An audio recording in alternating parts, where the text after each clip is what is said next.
Madame Patten, vous avez appelé à enquêter rapidement sur les allégations de violences sexuelles à l'encontre des femmes en Ukraine. Alors, sachant qu'il est difficile de vérifier l'information, pouvez-vous nous donner une idée de l'ampleur et de la nature des allégations qui vous parviennent ?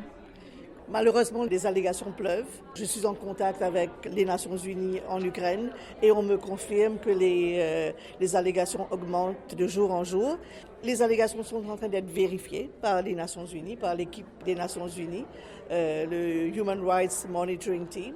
C'est en cours. Effectivement, je constate qu'il y a beaucoup de défis majeurs à relever dans la guerre avec l'intensité de cette guerre en Ukraine.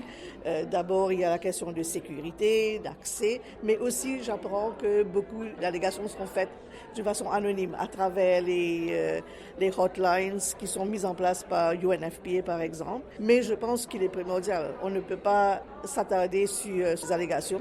Et pour moi, il est très important qu'il y ait justice. Et pour qu'il y ait justice, il faut impérativement qu'il y ait des enquêtes et qu'on mette l'accent sur les enquêtes et éventuellement les poursuites. Il n'y aura pas de poursuites sans les enquêtes.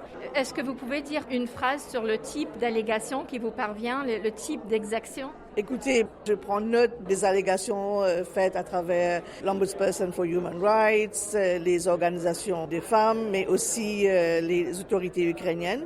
Mais ce que je peux vous dire, c'est que ce que je vois, c'est que les femmes et les jeunes filles sont très ciblées, de très jeunes femmes et de très jeunes filles, mais aussi il y a des garçons. J'ai reçu la confirmation qu'il y a un garçon de 11 ans qui a été violé devant ses parents. Et je trouve que cela démontre que ce sont des violences utilisées comme stratégie militaire. Vous savez que ces violences sexuelles ne sont jamais pour le plaisir sexuel, c'est pour dénigrer l'ennemi, c'est utilisé comme une arme de guerre, c'est clair. Dernière question. Vous avez appelé à des mesures renforcées de protection. Comment les mettre en place dans un contexte où on fait état d'autant d'atrocités? Écoutez, j'aimerais réitérer ce qu'a dit le secrétaire général, c'est-à-dire la cessation des hostilités. C'est la première et l'unique façon de prévenir ces violences sexuelles. Nous savons que quand il y a conflit, il y a violence sexuelle, même si ce n'est jamais collatéral, que c'est inévitable.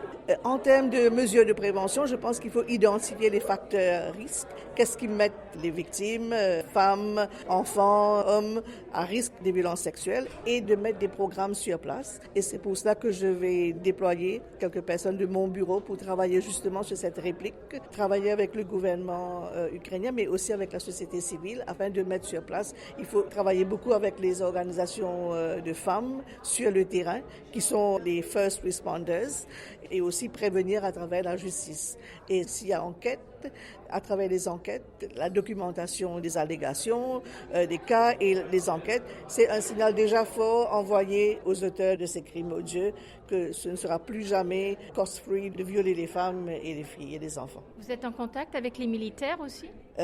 Non, j'ai demandé à rencontrer les militaires lors de ma prochaine visite en Ukraine en début de mai. Merci beaucoup. Je vous en prie. Bon courage. Merci.